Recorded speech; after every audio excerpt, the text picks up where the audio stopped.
서혜정 성우와 함께하는 매일 성경 낭독 챌린지. 출애굽기 10장.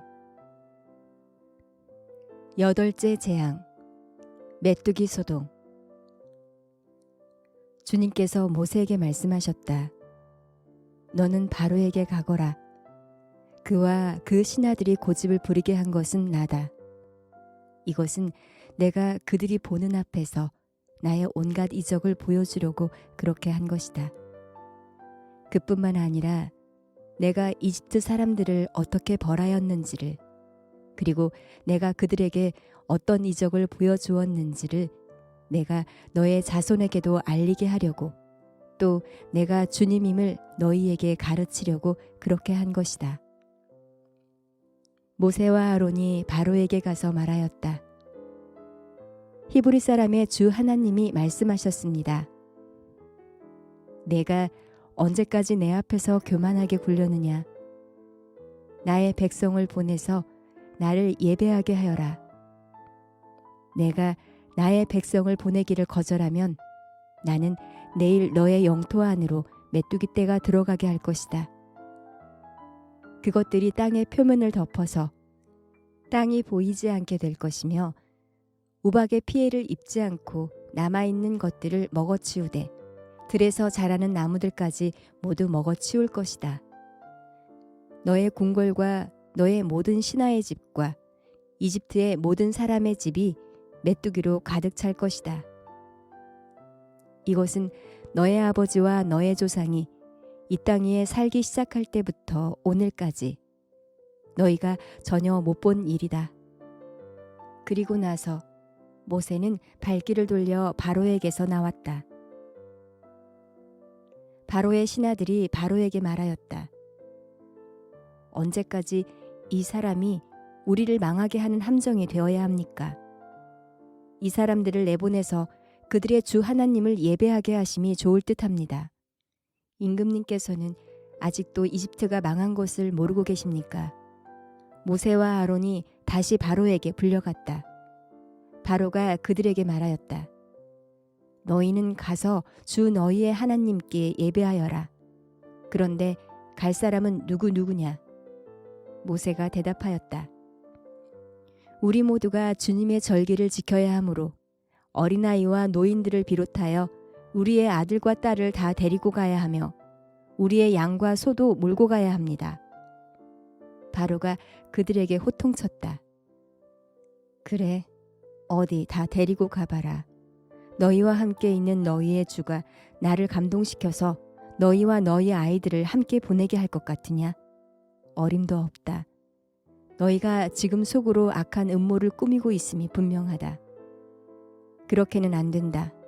가려면 너희 장정들이나 가서 너희의 주에게 예배를 드려라. 너희가 처음부터 바란 것이 그것이 아니더냐? 이렇게 해서 그들은 바로 앞에서 쫓겨났다. 주님께서 모세에게 말씀하셨다. 너희의 팔을 이집트 땅 위로 내밀어라. 그러면 메뚜기 떼가 이집트 땅으로 몰려와서 우박의 피해를 입지 않고 땅에 그대로 남아있는 푸성기를 모두 먹어 치울 것이다. 모세가 지팡이를 이집트 땅 위로 내미니 주님께서 그날 온종일 그리고 밤이 새도록 그 땅에 동풍이 불게 하셨다. 그 동풍은 아침녘에 메뚜기 떼를 몰고 왔다. 메뚜기 떼가 이집트 온 땅 위로 몰려와서 곳곳마다 내려앉았다. 그렇게 많은 메뚜기 떼는 전에도 본 적이 없고 앞으로도 결코 볼 수 없을 만한 것이었다. 그것들이 땅의 표면을 다 덮어서 땅이 새까맣게 되었다.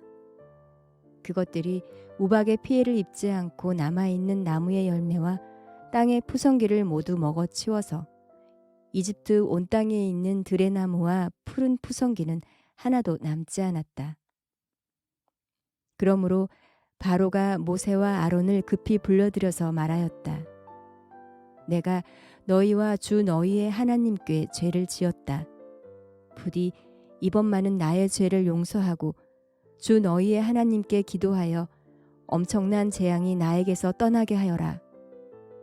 모세가 바로에게서 물러나와 주님께 기도를 드리니 주님께서 바람을 가장 센 서풍으로 바꾸셔서 메뚜기 떼를 홍해에 몰아넣으시고 이집트 온 땅에 메뚜기 한 마리도 남겨두지 않으셨다. 그러나 주님께서는 바로가 여전히 고집을 부리게 하셨으며 바로는 여전히 이스라엘 자손을 내보내지 않았다. 아홉째 재앙. 어두움이 땅을 덮다. 주님께서 모세에게 말씀하셨다. 너는 하늘로 팔을 내밀어라. 그러면 손으로 더듬어야 다닐 만큼 짙은 어둠이 이집트 땅을 덮을 것이다. 모세가 하늘에다 그의 팔을 내미니 이집트 온 땅에 사흘 동안 짙은 어둠이 내렸다. 사흘 동안 사람들은 서로 볼 수도 없었고 제자리를 뜰 수도 없었다. 그러나 이스라엘 자손이 사는 곳에는 어디에나 빛이 있었다. 바로가 모세를 불러들어서 말하였다. 너희는 가서 주께 예배하여라. 그러나 너희의 양과 소는 남겨두고 너희의 아이들만 데리고 가야 한다. 모세가 대답하였다. 임금님도 우리의 주 하나님께 바칠 희생 제물과 번제물을 우리에게 더 보태주셔야 합니다. 우리는 우리의 집 짐승을 한 마리도 남겨두지 않고 다 몰고 가겠습니다. 우리는 그것들 가운데서 주 우리의 하나님께 바칠 제물을 택할 것입니다. 그러나 우리가 거기에 다다를 때까지는 우리가 어떤 것을 바쳐야 할지를 알 수 없습니다. 주님께서 바로가 고집을 부리도록 하셨으므로 바로는 여전히 그들을 내보내지 않았다. 바로가 모세에게 소리쳤다. 어서 내 앞에서 썩 물러가거라. 다시는 내 앞에 얼씬도 하지 말아라. 내가 내 앞에 다시 나타나는 날에는 죽을 줄 알아라. 모세가 말하였다. 말씀 잘하셨습니다. 나도 다시는 임금님 앞에 나타나지 않겠습니다. 누가복음서 13장. 회개하지 않으면 망한다. 바로 그때에 몇몇 사람이 와서 빌라도가 갈릴리 사람들을 학살해서 그 피를 그들이 바치려던 희생 제물에 섞었다는 사실을 예수께 일러드렸다. 예수께서 그들에게 대답하셨다. 이 갈릴리 사람들이 이번 변을 당했다고 해서 다른 모든 갈릴리 사람보다 더 큰 죄인이라고 생각하느냐? 그렇지 않다. 내가 너희에게 말한다. 너희도 회개하지 않으면 모두 그렇게 망할 것이다. 또 실로암에 있는 탑이 무너져서 치어 죽은 18사람은 예루살렘에 사는 다른 모든 사람보다 더 많이 죄를 지은 사람이라고 생각하느냐? 그렇지 않다. 내가 너희에게 말한다. 너희도 회개하지 않으면 모두 그렇게 망할 것이다. 열매를 맺지 못하는 무화과 나무의 비유. 예수께서는 이런 비유를 말씀하셨다. 어떤 사람이 자기 포도원에다가 무화과 나무를 한 그루 심었는데 그 나무에서 열매를 얻을까 하고 왔으나 찾지 못하였다. 그래서 그는 포도원지기에게 말하였다. 보아라, 내가 새해나 이 무화과 나무에서 열매를 얻을까 하고 왔으나 열매를 본 적이 없다. 찍어버려라. 무엇 때문에 땅만 버리게 하겠느냐? 그러자 포도원지기가 그에게 말하였다. 주인님, 올해만 그냥 두십시오. 그동안에 내가 그 둘레를 파고 거름을 주겠습니다. 그렇게 하면 다음 철에 열매를 맺을지도 모릅니다. 그때에 가서도 열매를 맺지 못하면 찍어 버리십시오. 안식일에 둥굽은 여자를 고치시다. 예수께서 안식일에 회당에서 가르치고 계셨다. 그런데 거기에 18해 동안이나 병마에 시달리고 있는 여자가 있었는데 그는 허리가 굽어 있어서 몸을 조금도 펼 수 없었다. 예수께서는 이 여자를 보시고 가까이 불러서 말씀하시기를 여자야, 너는 병에서 풀려났다 하시고 그 여자에게 손을 얹으셨다. 그러자 그 여자는 곧 허리를 펴고 하나님께 영광을 돌렸다. 그런데 회당장은 예수께서 안식일에 병을 고치신 것에 분개하여 무리에게 말하였다. 일을 해야 할 날이 엿새가 있으니 엿새 가운데에서 어느 날에서든지 와서 고침을 받으시오. 그러나 안식일에는 그렇게 하지 마시오. 주님께서 그에게 대답하셨다. 너희 위선자들아, 너희는 저마다 안식일에도 소나 나귀를 애양간에서 풀어내어 끌고 나가서 물을 먹이지 않느냐? 그렇다면 아브라함의 딸인 이 여자가 18해 동안이나 사탄에게 매여 있었으니 안식일이라도 이 매임을 풀어주어야 하지 않겠느냐? 예수께서 이 말씀을 하시니 그를 반대하던 사람들은 모두 부끄러워하였고 무리는 모두 예수께서 하신 모든 영광스러운 일을 두고 기뻐하였다. 겨자씨와 누룩의 비유. 예수께서 말씀하셨다. 하나님 나라는 무엇과 같은가? 그것을 무엇에다가 비길까? 그것은 겨자씨의 다음 경우와 같다. 어떤 사람이 겨자씨를 가져다가 자기 정원에 심었더니 자라서 나무가 되어 공중의 새들이 그 가지에 깃들였다. 예수께서 다시 말씀하셨다. 하나님 나라를 무엇에다가 비길까? 그것은 누룩의 다음 경우와 같다. 어떤 여자가 누룩을 가져다가 가루 서말 속에 섞어 넣었더니 마침내 온통 부풀어 올랐다.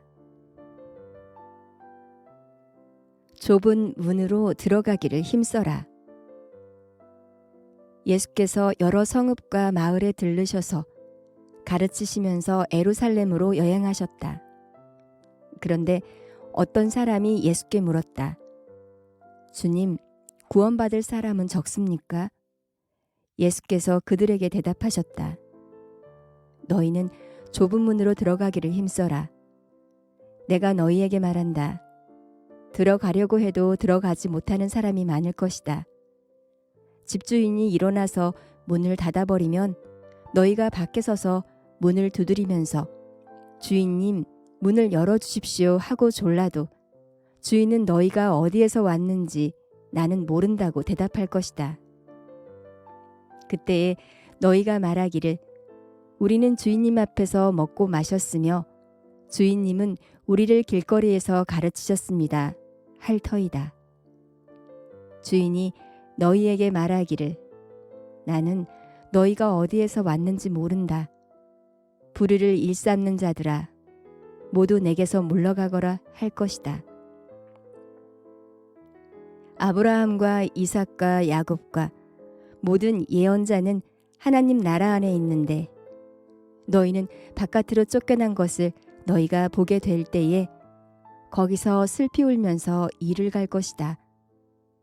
사람들이 동과 서에서 또 남과 북에서 와서 하나님 나라 잔치 자리에 앉을 것이다.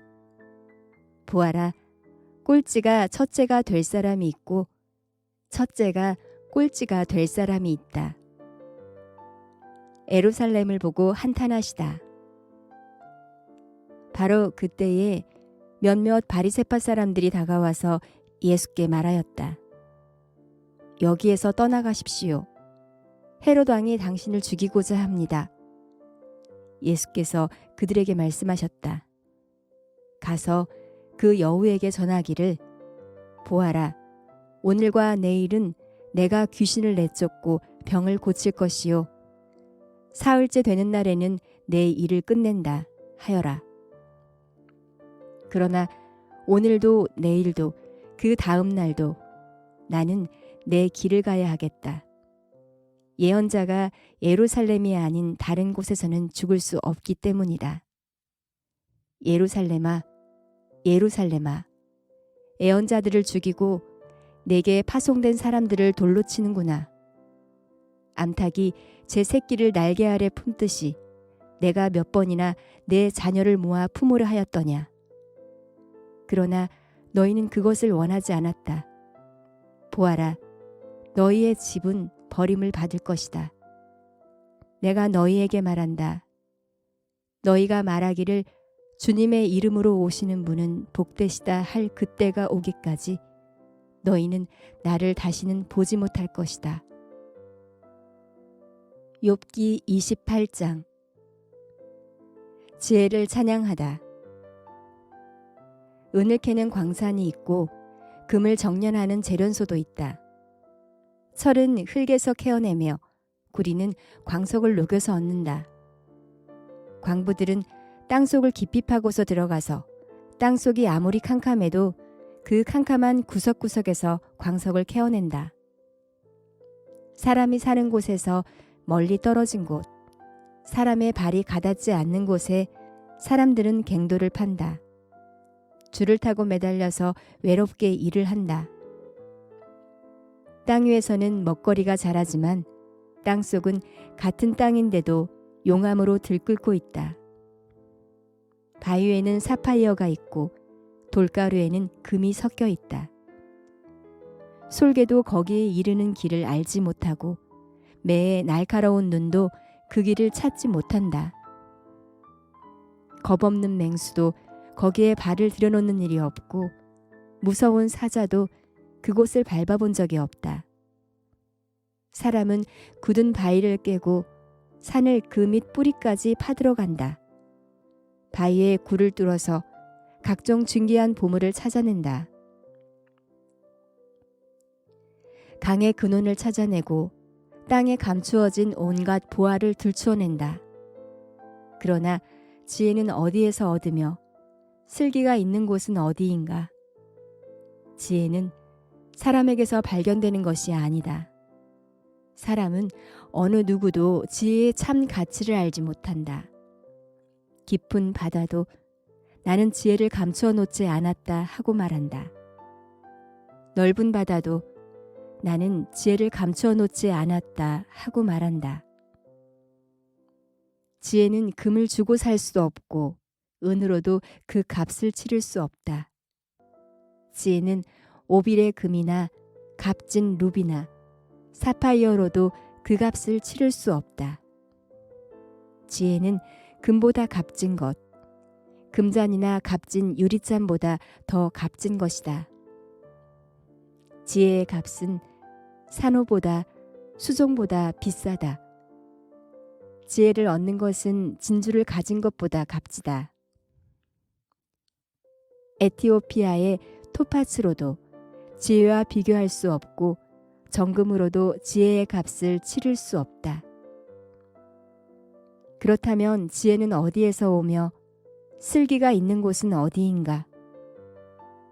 모든 생물의 눈에 숨겨져 있고 공중의 새에게도 감추어져 있다. 멸망의 구덩이와 죽음도 지혜를 두고 이르기를 지혜라는 것이 있다는 말은 다만 소문으로만 들었을 뿐이다 하고 말한다. 그러나 하나님은 지혜가 있는 곳에 이르는 길을 아신다. 그분만이 지혜가 있는 곳을 아신다. 오직 그분만이 땅 끝까지 살필 수 있으며 하늘 아래에 있는 모든 것을 보실 수 있다.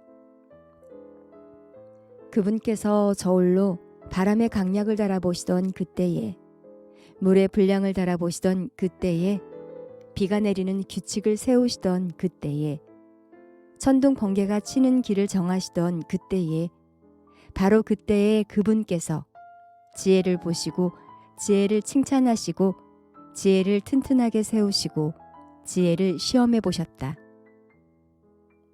그런 다음에 하나님은 사람에게 말씀하셨다. 주님을 경외하는 것이 지혜요, 악을 멀리하는 것이 슬기다. 고린도전서 14장. 방언과 예언. 사랑을 추구하십시오. 신령한 은사를 열심히 구하십시오. 특히 예언하기를 열망하십시오.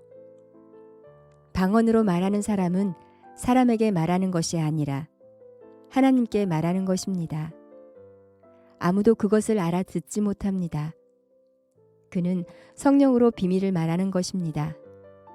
그러나 예언하는 사람은 사람들에게 말하는 것입니다. 그는 덕을 끼치고 위로하고 격려하는 말을 합니다. 방언으로 말하는 사람은 자기에게만 덕을 끼치고 예언하는 사람은 교회에 덕을 끼칩니다. 여러분이 모두 방언으로 말할 수 있기를 내가 바랍니다마는 그보다도 예언할 수 있기를 더 바랍니다. 방언을 누가 통역하여 교회에 덕을 끼치게 해주지 않으면 방언으로 말하는 사람보다 예언하는 사람이 더 훌륭합니다. 형제 자매 여러분, 내가 여러분에게로 가서 방언으로 말하고 계시나 지식이나 예언이나 가르침을 전하는 방식으로 말하지 않는다면 여러분에게 무슨 유익이 되겠습니까? 필이나 검은고와 같이 생명력이 없는 악기도 각각 음색이 다른 소리를 내지 않으면 피리를 부는 것인지 수금을 타는 것인지 어떻게 알 수 있겠습니까? 또 나팔이 분명하지 않은 소리를 내면 누가 전투를 준비하겠습니까? 이와 같이 여러분도 방언을 사용하기 때문에 분명한 말을 하지 않는다면 그 말이 무슨 뜻인지 남이 어떻게 알겠습니까?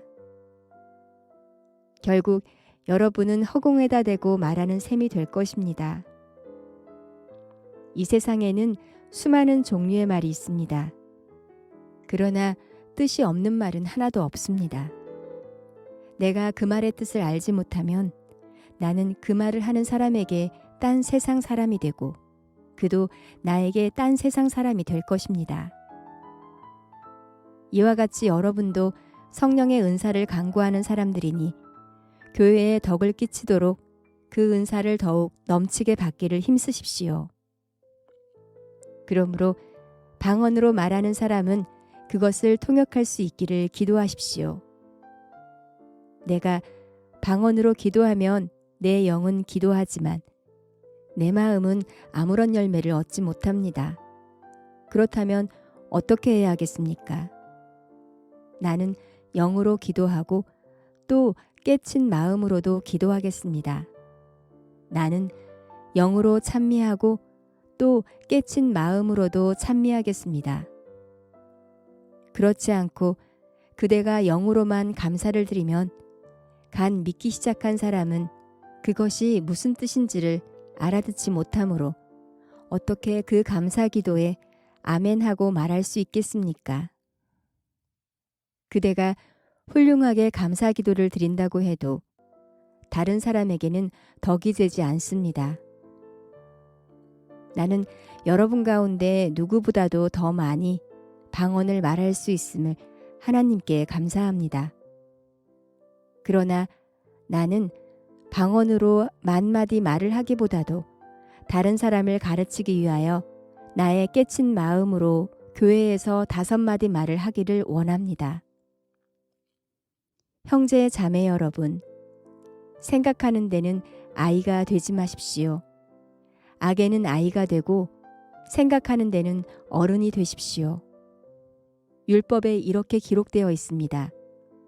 주님께서 말씀하시기를 내가 방언을 하는 사람의 혀와 딴 나라 사람의 입술로 이 백성에게 말할지라도 그들은 나의 말을 듣지 않을 것이다 하셨습니다. 그러므로 방언은 신자들에게 주는 표징이 아니라 불신자들에게 주는 표징이고 예언은 불신자들에게 주는 것이 아니라 신자들에게 주는 것입니다. 온 교회가 한자리에 모여서 모두가 방언으로 말하고 있으면 간 믿기 시작한 사람이나 믿지 않는 사람이 들어와서 듣고 여러분을 미쳤다고 하지 않겠습니까? 그러나 모두가 예언을 말하고 있으면 간 믿기 시작한 사람이나 믿지 않는 사람이 들어와서 듣고 그 모두에게 질책을 받고 심판을 받아서 그 마음속에 숨은 일이 드러나게 됩니다. 그래서 그는 엎드려서 하나님께 경배하면서 참으로 하나님께서 여러분 가운데에 계십니다 하고 환히 말할 것입니다. 모든 것을 질서 있게 행하라. 그러면 형제 자매 여러분, 어떻게 해야 하겠습니까? 여러분이 함께 모이는 자리에는 찬송하는 사람도 있고 가르치는 사람도 있고 하나님의 계시를 말하는 사람도 있고 방언으로 말하는 사람도 있고 통역하는 사람도 있습니다. 모든 일을 남에게 덕이 되게 하십시오. 누가 방언으로 말할 때에는 둘 또는 많아야 셋이서 말하되 차례로 말하고 한 사람은 통역을 하십시오. 통역할 사람이 없거든 교회에서는 침묵하고 자기에게와 하나님께 말하십시오. 예언하는 사람은 둘이나 셋이서 말하고 다른 이들은 그것을 분별하십시오. 그러나 앉아있는 다른 사람에게 계시가 내리거든 먼저 말하던 사람은 잠잠하십시오. 여러분은 모두 한 사람씩 예언을 할 수 있습니다. 그래야 모두가 배우고 권면을 받게 됩니다. 예언하는 사람의 영은 예언하는 사람에게 통제를 받습니다. 하나님은 무질서의 하나님이 아니라 평화의 하나님이십니다. 성도들의 모든 교회에서 그렇게 하는 것과 같이 여자들은 교회에서는 잠자코 있어야 합니다. 여자에게는 말하는 것이 허락되어 있지 않습니다. 율법에서 말한 대로 여자들은 복종해야 합니다. 배우고 싶은 것이 있으면 집에서 자기 남편에게 물으십시오. 여자가 교회에서 말하는 것은 자기에게 부끄러운 일입니다. 하나님의 말씀이 여러분에게서 났습니까? 또는 여러분에게만 내렸습니까? 누구든지 자기가 예언자이거나 성령을 은사로 받은 사람이라 생각하거든 내가 여러분에게 써보내는 이 글이 주님의 명령이라는 것을 알아야 합니다. 누구든지 이것을 인정하지 않으면 그 사람도 인정을 받지 못할 것입니다. 그러므로 나의 형제 자매 여러분, 예언하기를 열심히 구하십시오. 그리고 방언으로 말하는 것을 막지 마십시오. 모든 일을 적절하게 하고 질서 있게 해야 합니다.